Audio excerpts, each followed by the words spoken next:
Assalamualaikum warahmatullahi wabarakatuh dan salam sejahtera untuk kita semua.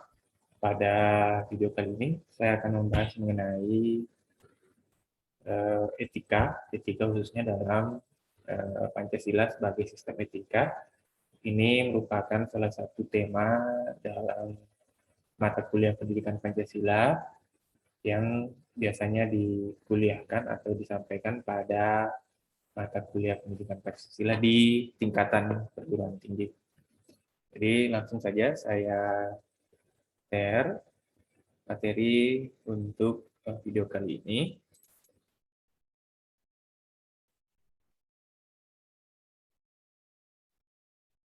Ya, ini merupakan pembahasan mengenai Pancasila sebagai sistem etika. Nah, PowerPoint atau materi yang saya sampaikan pada hari ini merupakan materi dari Kementerian Kesehatan yang bekerja sama dengan Australian Aid, yaitu sebuah lembaga yang fokus kepada masalah kesehatan, khususnya di Indonesia, yang merupakan sebuah lembaga kerjasama antara Kementerian Kesehatan dengan lembaga dari Australia.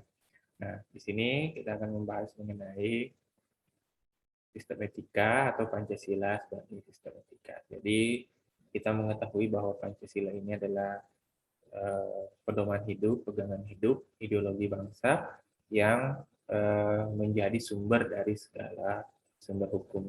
Nah, untuk kali ini, Pancasila selain sebagai sumber hukum tentu juga merupakan sebagai sistem etika ataupun pedoman etika dalam kehidupan berbangsa dan bernegara, warga negara Indonesia, pejabat publik, pemerintah, dan semua yang berdiam diri ataupun mengaku sebagai warga negara Republik Indonesia.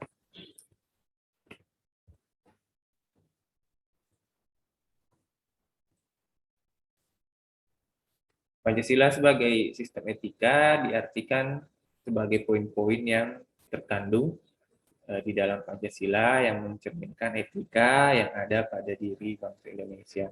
Jadi poin-poin yang ada di Pancasila yakni poin ketuhanan, kemudian kemanusiaan, persatuan, kerakyatan, dan keadilan diharapkan merupakan cerminan etika yang ada pada diri bangsa secara individu maupun secara keseluruhan mencerminkan etika bangsa Indonesia dalam pergaulan individual maupun pergaulan sesama bangsa ketika kita berkunjung ke negara lain ataupun ketika bangsa-bangsa lain ataupun warga negara lain berkunjung ke Indonesia, tentu kita harus selalu mencerminkan etika yang berdasarkan poin-poin yang terkandung di dalam Pancasila. Pembentukan etika ini berdasarkan hati nurani dan tingkah laku. Tidak ada paksaan dalam hal ini. Jadi etika yang dimaksud pada pertemuan kali ini harusnya sudah tertanam di dalam diri dan sanubari masyarakat Indonesia sejak mereka tentunya mengerti mengenai tata cara kehidupan berbangsa dan bernegara. Jadi ini harus ditanamkan dan tidak ada paksaan idealnya. Nah, etika ini idealnya terjadi secara alamiah, tidak ada paksaan di dalamnya, sehingga orang-orang atau warga negara Indonesia, bangsa ini memiliki tingkah laku nurani, hati nurani yang mencerminkan sikap-sikap Pancasila yang merupakan ciri khas daripada bangsa kita. Jadi diharapkan ya tertanam, jangan sampai dibuat-buat, jangan sampai hanya karena terpaksa kita membentuk etika ini hanya karena ada aturan, misalnya hanya karena ada kode etik, ada tata tertib dan sebagainya, baru kita ingin merubah etika. Harusnya ini sudah tertanam dan terjadi secara alamiah berdasarkan hati nurani dan selalu diwujudkan melalui tingkah laku. Nah, namun kenyataannya sekarang sudah berubah. Nah, jadi ya harusnya tadi disebutkan bahwa etika itu muncul secara sukarela, terbentuk secara melalui hati nurani, diwujudkan melalui tingkah laku. Akan tetapi pada prakteknya dianggap saat ini sudah berubah. Nah, memang saya lihat fenomena-fenomena di tengah-tengah masyarakat saat ini, khususnya di generasi muda memang sudah berubah, jadi kadang tidak mencerminkan nilai-nilai Pancasila di dalam kehidupan sehari-hari, di dalam pergaulan. Kadang sementara saya lihat bermain game ataupun sedang melontarkan kalimat umpatan atau kalimat kekesalan, itu kadang dia menggunakan nama binatang, bahkan istilahnya sekarang eh, apa, semua isi kebun binatang keluar melalui mulutnya ketika dia kesal, ketika dia kecewa, ketika dia marah, kadang dia menyebut nama-nama binatang yang ada di eh, kebun binatang. Nah, ini diharapkan segera eh, mendapat perhatian, kembali lagi hati nurani pembentukan etika itu diharapkan menjadi sesuatu yang alamiah. Jangan sampai dilakukan karena terpaksa dan harus ditanamkan sebenarnya sejak kecil pada diri masing-masing anak-anak ataupun generasi muda yang ada di Indonesia. Nah, apa yang menyebabkan ataupun dalam fenomena apa sebenarnya yang terlihat sehingga dianggap pada saat ini nilai-nilai etika berdasarkan Pancasila ini sudah tidak atau sudah mulai pudar di tengah-tengah masyarakat.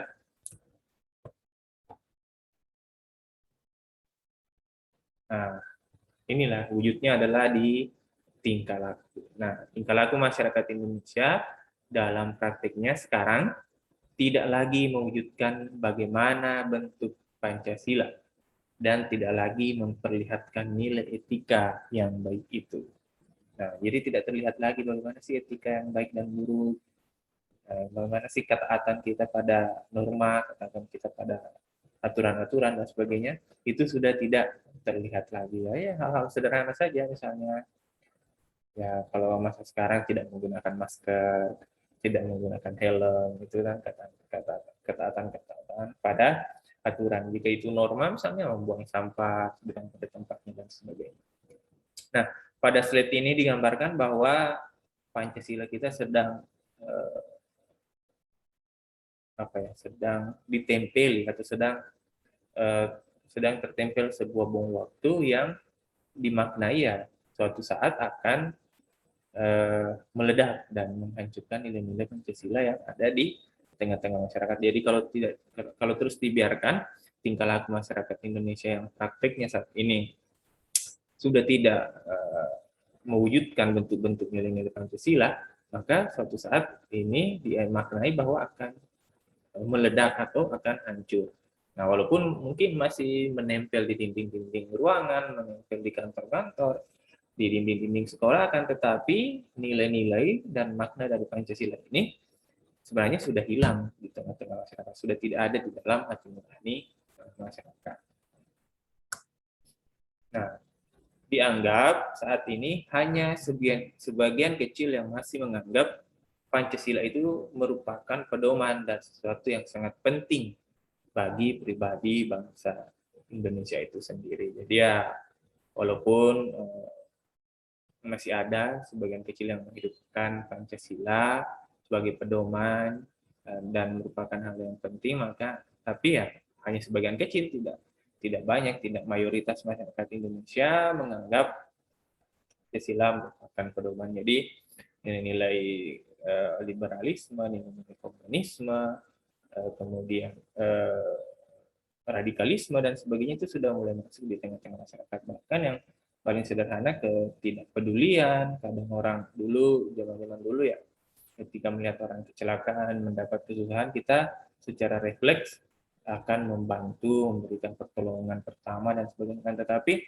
masyarakat sekarang cenderung, tidak semua ya, cenderung ketika melihat masalah itu cenderung menghindari masalah. Misalnya ada pertikaian, ada kecelakaan, kadang kita jangan sentuh korbannya, jangan sentuh barang bukti, nanti ditanya loh sama polisi, nanti Anda menjadi saksi loh, itu takut sekali. Jadi kepekaan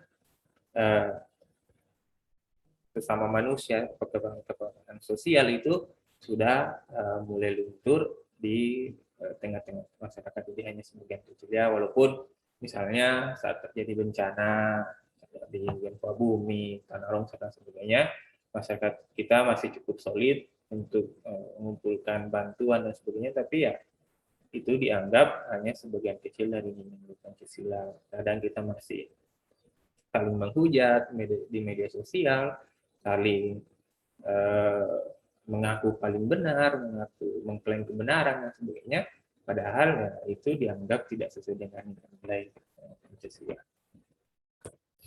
Nah, ini yang menjadi sangat penting di dalam menghidupkan nilai-nilai Pancasila atau poin-poin Pancasila yang di dalam kehidupan sehari-hari, yakni etika, moral, norma, dan nilai.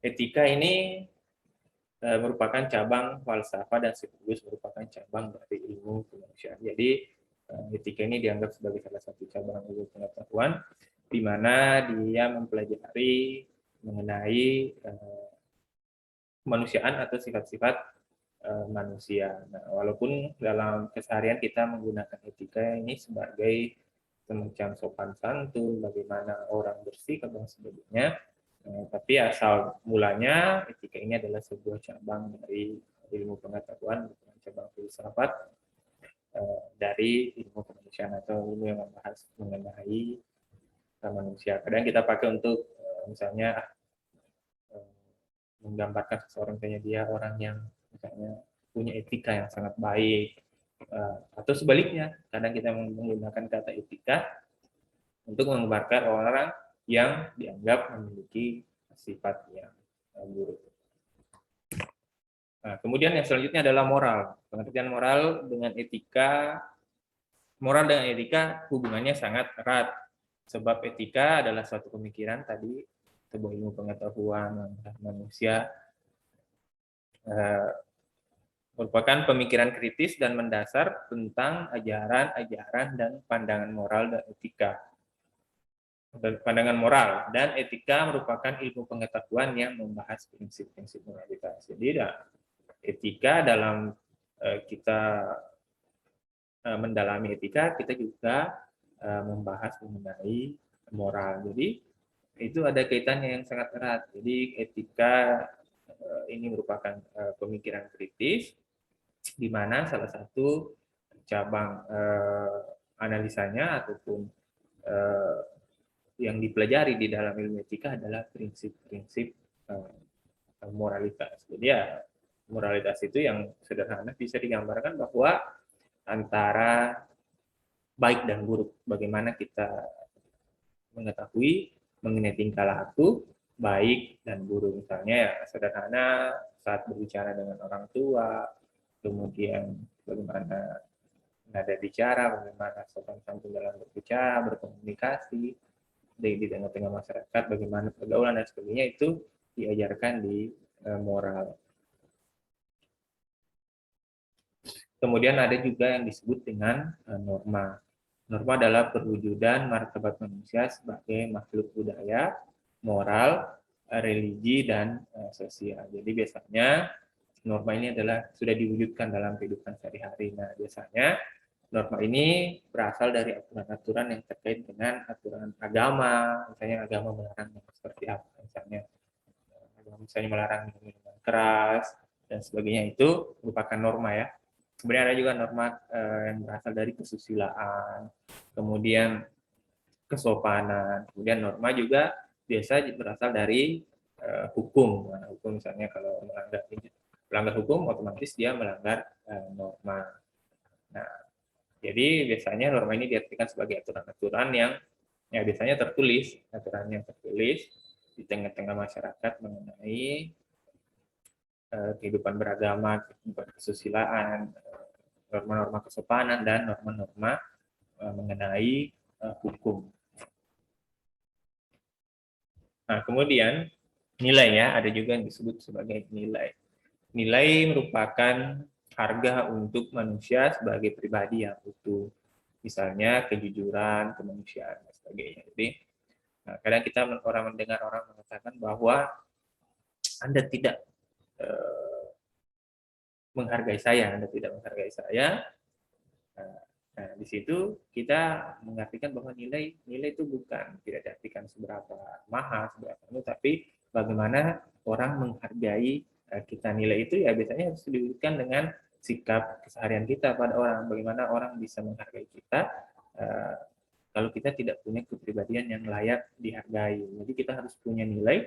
Ya sekali lagi, nilai itu tidak diartikan secara nominal, akan tetapi bagaimana orang bisa menghargai, menghormati kita. Nah, untuk dihargai dan dihormati, tentu kita juga harus memulai dengan menghargai dan menghormati orang lain. Kita harus wujudkan dengan sikap-sikap dan kepribadian yang baik agar kita memiliki nilai di tengah-tengah masyarakat.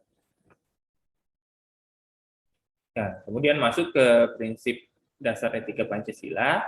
Pancasila memiliki logika internal yang sesuai dengan tuntutan-tuntutan dasar etika politik modern. Jadi dalam era modern pun, dalam era perpolitikan modern pun dianggap Pancasila ini masih sangat relevan, walaupun sudah dibuat jauh sebelumnya pada awal-awal kemerdekaan, dan bahkan sudah disebutkan bahwa memang sudah nilai-nilai Pancasila ini sudah hidup di tengah-tengah masyarakat jauh sebelum kemerdekaan. Nilai ketuhanannya, nilai kemanusiaan, nilai persatuan, nilai keadilannya itu dianggap sudah ada di zaman-zaman kerajaan sebelum kemerdekaan, maka dianggap sudah hidup jauh sebelumnya. Dan saat ini pun dianggap bahwa Pancasila ini sesuai dengan tuntutan-tuntutan dasar etika politik modern. Nah, tentu saja misalnya persatuan, kemudian kemanusiaan, keadilan. Nah, tentu prinsip politik modern, terutama di negara yang menganut sistem demokrasi, tentu etika politiknya ya persamaan hak, ya, persamaan hak dan kewajiban, tidak ada keistimewaan untuk kalangan tertentu, tidak ada keistimewaan untuk kelompok-kelompok tertentu. Nah, itu salah satunya yang dianggap bahwa Pancasila ini sudah sesuai dengan etika politik modern saat ini. Jadi ya sederhana, jangan saling teriak-teriak ketika rapat, kita bermusyawarah dengan norma-norma kesopanan di dalamnya, tidak saling teriak, tidak saling melempar dan sebagainya. Ya. Pancasila itu sudah sesuai dengan etika politik modern pada saat ini. Nah, selanjutnya nilai norma itu, etika itu tentu di negara yang sangat plural seperti Indonesia, negara yang sangat menjemuk, sudah kita sampaikan bahwa pluralisme dan kemajemukan itu sesuatu yang sangat nyata ada di Indonesia. Jadi pluralisme adalah kesediaan untuk menerima pluralitas, artinya untuk hidup positif, ya, untuk hidup positif, damai, toleran, dan biasa, normal, bersama dengan warga masyarakat yang berbeda pandangan, hidup, agama, budaya, dan adat. Jadi kita hidup normal-normal saja, jangan terlalu heboh dengan perbedaan pandangan, jangan terlalu heboh dengan perbedaan agama, jangan terlalu heboh dengan perbedaan budaya, jangan terlalu heboh dengan perbedaan adat. Kita hidup normal, hidup biasa saja, toleran, damai, tidak ada masalah. Orang waktu sholat, ya silakan sholat. Orang waktu ke gereja, ke pura, dan sebagainya, ke tempat ibadah-ibadahnya masing-masing, silakan. Nah, itu dijamin undang-undang. Setiap warga negara tentu memiliki hak untuk menjalankan agama dan beribadah sesuai dengan agamanya dan kepercayaannya masing-masing. Nah, itu wujud pluralisme kalau di Indonesia. Tentu ini wajib kita lestarikan, wajib kita dengungkan terus bahwa negeri kita memang adalah negeri yang sangat majemuk, negeri yang sangat plural, sehingga ya kita harus hidup normal, hidup biasa-biasa saja dalam perbedaan itu, jangan terlalu meruncingkan perbedaan. Nah, kemudian hak asasi manusia, nah, sudah juga sebenarnya ini sudah sering sekali kita dengar. Hak asasi manusia adalah jaminan hak-hak asasi manusia adalah bukti kemanusiaan yang adil dan beradab. Ya, sekali lagi dengan Pancasila, kemanusiaan yang adil dan beradab, sila kedua, ya. Nah, jaminan ini adalah merupakan jaminan hak asasi manusia. Tidak ada hak-hak orang yang dilanggar dalam penyelenggaraan negara, tidak ada hak-hak orang yang terabaikan. satu atau dua orang saja itu tidak boleh sama sekali di dalam hak asasi manusia. Jadi jangan menunggu ratusan, ribuan, ataupun ratusan ribu orang yang dilanggar haknya, dilanggar hak asasi manusianya, baru kita teriak mengenai HAM. Satu orang saja yang dilanggar dianggap sebenarnya di dalam oleh para pegiat-pegiat HAM itu dianggap ketika satu orang yang dilanggar di dalam satu negara itu sebenarnya sudah gagal upaya untuk penegakan hak asasi manusia. Apalagi sudah puluhan, ratusan orang yang ditindas, dilanggar hak asasi manusianya, tiba-tiba hilang, tiba-tiba di penjara tanpa proses peradilan, maka itu sudah dianggap jangan sampai puluhan, jangan sampai ratusan, satu dua orang saja itu sudah dianggap oleh para pegiat HAM ya bahwa itu sudah kegagalan oleh pemerintah untuk menjamin hak asasi manusia di negara tersebut. Hak asasi manusia adalah baik mutlak maupun kontekstual dalam pengertian sebagai berikut. Mutlak ya, mutlak yang pertama mutlak karena manusia memilikinya, bukan karena pemberian negara, masyarakat, melainkan karena ia manusia. Jadi dari tangan Sang Pencipta. Jadi hak asasi manusia ini mutlak dimiliki. Tidak ada yang boleh melanggarnya karena ini bukan pemberian orang. Tidak seperti mungkin kalau masih ada sistem kasta, sistem perbudakan, dan sebagainya, dianggap bahwa hak asasi manusia si budak itu milik tuannya. Nah, di dalam sistem negara kita sudah tidak ada lagi budak dan tuan, tidak ada lagi pemberian pembebasan budak dan sebagainya. Semuanya dianggap bahwa hak asasi manusia itu mutlak dimiliki dan merupakan pemberian dari si Sang Pencipta. Jadi tidak ada manusia yang boleh merebut hak asasi manusia, melanggar hak asasi manusia karena ya bukan Anda yang memberikan, bukan manusia yang memberikan, bukan kelompok masyarakat yang memberikan, tapi diterima langsung dari Sang Pencipta bahwa ini hak asasi yang merupakan milikmu. Tidak boleh ada yang misalnya hak hidup, hak kontrol pekerja, hak pada kehidupan yang layak dan sebagainya, itu merupakan hak asasi manusia. Nah, secara kontekstual karena baru mempunyai fungsi dan karena itu mulai disadari di ambang modernitas di mana manusia tidak lagi dilindungi oleh adat, tradisi dan sebaliknya diancam oleh negara modern. Jadi kontekstual.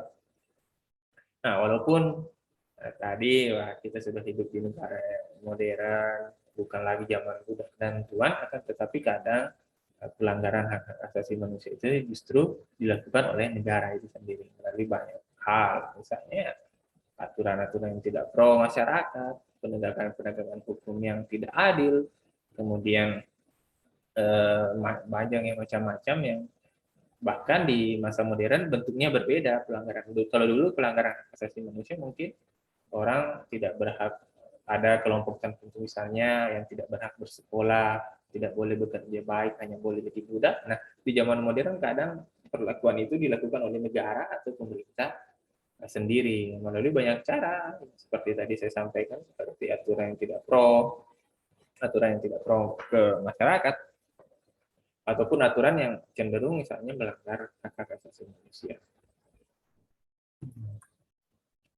Selanjutnya ya kita mungkin sudah dianggap luntur nilai-nilai Pancasila, akan tetapi ada salah satu nilai yang masih sangat saya lihat masih sangat kental di tengah-tengah masyarakat, yakni nilai solidaritas ya.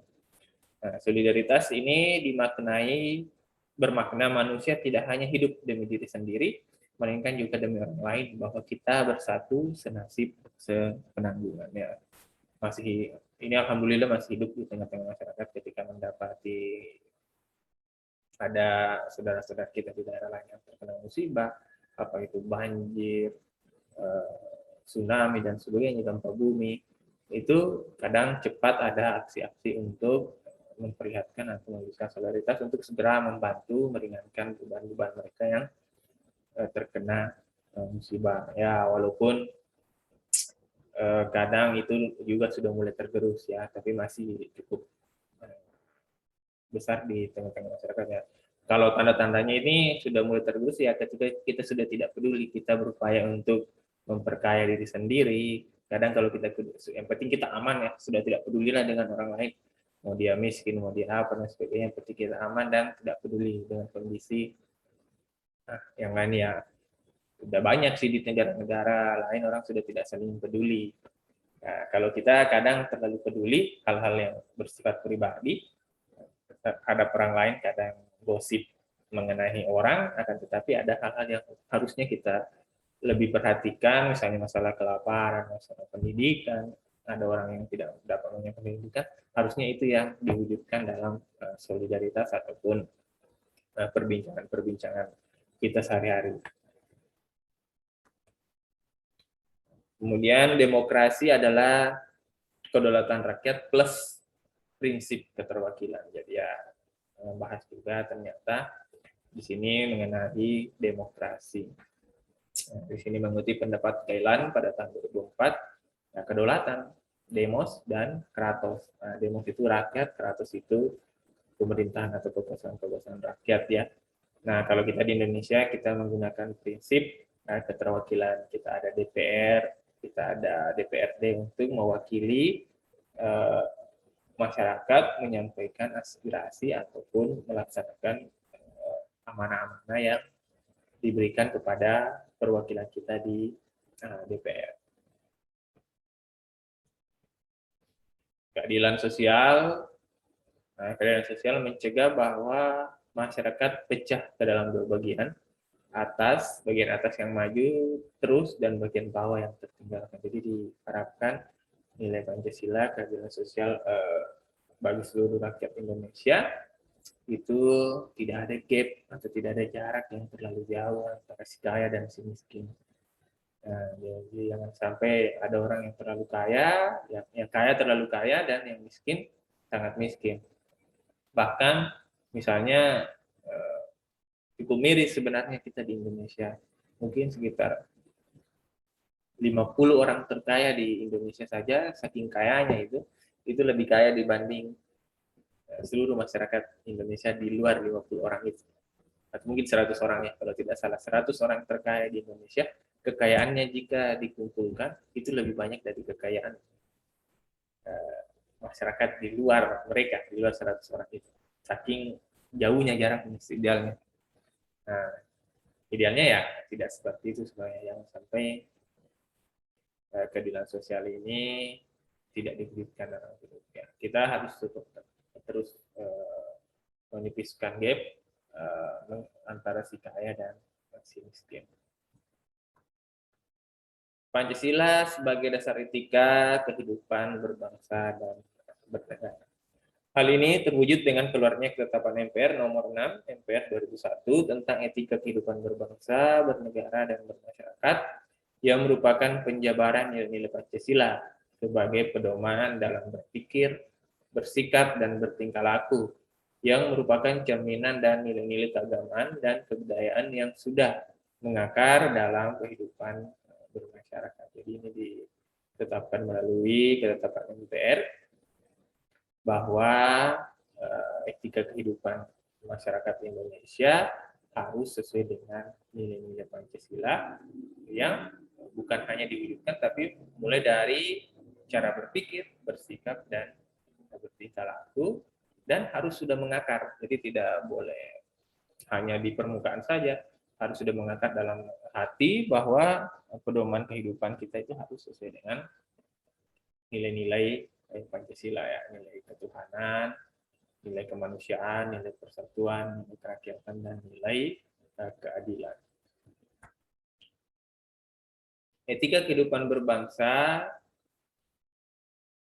sebagai berikut: etika sosial dan budaya.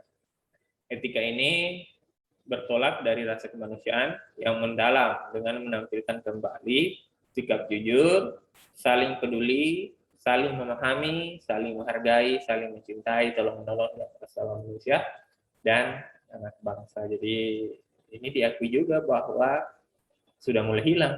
Makanya disebut etika ini bertolak dari rasa kemanusiaan yang mendalam dengan menampilkan kembali. Jadi dianggap sudah hilang, jadi harus ditampilkan kembali. Apa yang harus ditampilkan itu ya sikap jujur, ya, kita harus jujur, saling peduli. Peduli jangan masa bodoh dengan kondisi orang. Tapi kalau masalah masalah pribadi ya, jangan juga terlalu dicampur ya kan, kalau itu masalah yang cukup sensitif ya, jangan juga terlalu dicampur, itu masalah pribadi orang-orang. Tapi jika sudah menyangkut hak asasi manusia, hak memperoleh pendidikan, sebagainya, ya tentu kita harus peduli, saling memahami, jangan sedikit-sedikit berdebat, sedikit-sedikit berbeda pendapat, dan sampai bertikai hanya karena perbedaan pendapat. Saling menghargai, saling mencintai, dan tolong menolong. Nah, itu lagi tolong menolong. Sudah, kalau zaman saya SD itu tahun berapa ya? Tahun-tahun 93, 95, 9 sampai 95 itu, ya kita masih sering mendengar kata tolong menolong, gotong royong, kerjasama. Nah, saat ini sepertinya sudah mulai pudar di tengah-tengah masyarakat. Jadi kita harus menampilkan kembali. Nah, kemudian etika pemerintahan dan politik. Etika ini dimaksudkan untuk mewujudkan pemerintahan yang bersih, efisien, dan efektif, serta menumbuhkan suasana politik yang demokratis, serta menjunjung tinggi hak asasi manusia. Jadi tadi masyarakat dituntut untuk menghidupkan kembali kejujuran, kepedulian, kemudian tolong menolong dan sebagainya. Nah, pemerintah juga sebagai penyelenggara negara harus juga memiliki etika Pancasila dalam penyelenggaraan negara. Nah, itu harus diwujudkan dengan pemerintahan yang bersih, tidak korupsi, tidak markup sana sini, pelaksanaan pemerintahan yang efisien dan efektif. Efisien itu ya jangan terlalu banyak menggunakan anggaran, kemudian efektif itu harus tepat guna, jangan sampai anggarannya sudah keluar banyak akan tetapi target-target yang ingin dicapai lalu kegiatan yang menggunakan dana yang cukup besar itu tidak tercapai, tidak sesuai dengan target, itu dianggap efektif dan efisien. Nah, menumbuhkan suasana politik yang demokratis serta menjunjung tinggi hak-hak asasi manusia. Jadi jangan sampai masyarakat dituntut untuk menghidupkan kembali nilai-nilai kejujuran, ya, kepedulian, tolong menolong, akan tetapi ternyata pemerintah sebagai pemegang kekuasaan tidak mewujudkan etika itu juga, tidak memberi contoh yang baik, tidak menjadi teladan bagi masyarakat. Nah, kemudian etika ekonomi dan bisnis. Etika ini bertujuan agar prinsip dan perilaku ekonomi baik oleh pribadi, institusi maupun keputusan dalam bidang ekonomi dapat melahirkan ekonomi dengan kondisi yang baik dan realitas. Jadi kehidupan ekonomi tadi, kehidupan sosial masyarakat diatur, kehidupan politik diatur. Nah, kehidupan ekonomi juga harus memiliki etika dan menghidupkan nilai-nilai Pancasila di dalam praktek etika ekonomi. Baik itu Anda berbisnis misalnya pedagang individu atau pedagang pribadi atau mungkin ada punya perusahaan, harus selalu menjadikan nilai-nilai Pancasila sebagai etika di dalam menjalankan bisnisnya. Nilai ketuhanan, nilai kemanusiaan, nilai persatuan, nilai kerakyatan, dan nilai keadilan.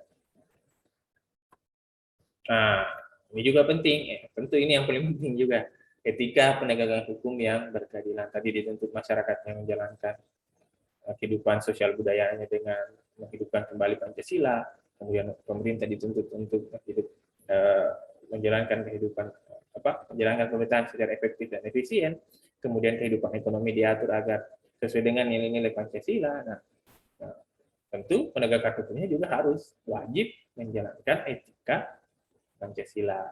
Kenapa demikian ya? Karena ya Pancasila adalah sumber dari segala sumber hukum. Tidak mungkin kita menjalankan hukum menyalahi daripada Pancasila. Nah, etika penegakan hukum yang berkeadilan bertujuan agar penegakan hukum secara adil, perlakuan yang sama ya, tidak ada misalnya kalau dia orang kaya hukumannya sedikit, kalau dia pejabat hukumannya sedikit, kalau si miskin misalnya hukumannya banyak. Jangan sampai terjadi yang seperti itu. Diskriminatif, tidak diskriminatif ya, sama itu tadi, tidak diskriminatif, tidak boleh membeda-bedakan, dan menghindarkan penggunaan hukum secara salah sebagai kekuasaan. Jadi ya jangan sampai kita menekan seseorang, menekan kelompok orang menggunakan kekuasaan, menggunakan alat hukum.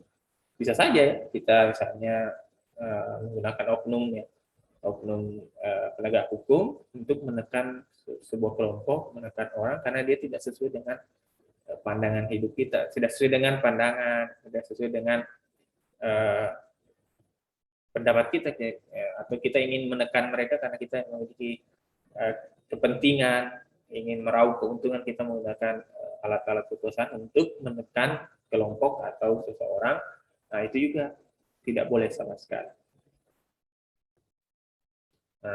Kehidupan apa tadi, sosial budaya, kehidupan pemerintahan, ekonomi, politik, kemudian penegakan hukum. Nah, selanjutnya adalah etika keilmuan dan disiplin kehidupan. Dengan berpedoman pada etika kehidupan berbangsa tersebut, penyelenggara negara dan warga negara berperilaku secara baik bersumber pada nilai-nilai Pancasila dalam kehidupannya. Jadi setelah diwujudkan secara sosial, budaya, ekonomi, politik, penegakan hukum, maka tentu kehidupan akan jauh lebih baik karena kita semua segmen kehidupan, baik penguasa, pemerintah, penegak hukum, menerapkan nilai-nilai Pancasila di dalam kehidupannya. Nah, ini adalah sumber referensi dari materi ini. Saya rasa cukup ya untuk video kita kali ini mengenai Pancasila sebagai sistem etika. Jika ada komentar, silakan dikomentar di kolom di bawahnya mengenai materi ini. Jika ada yang salah, mohon disampaikan. Nanti kita berdiskusi mengenai bagian yang saya salah sampaikan atau salah pahami di dalam materi mengenai Pancasila sebagai sistem etika. Jadi, terima kasih. Salam sejahtera dan sampai jumpa pada video selanjutnya.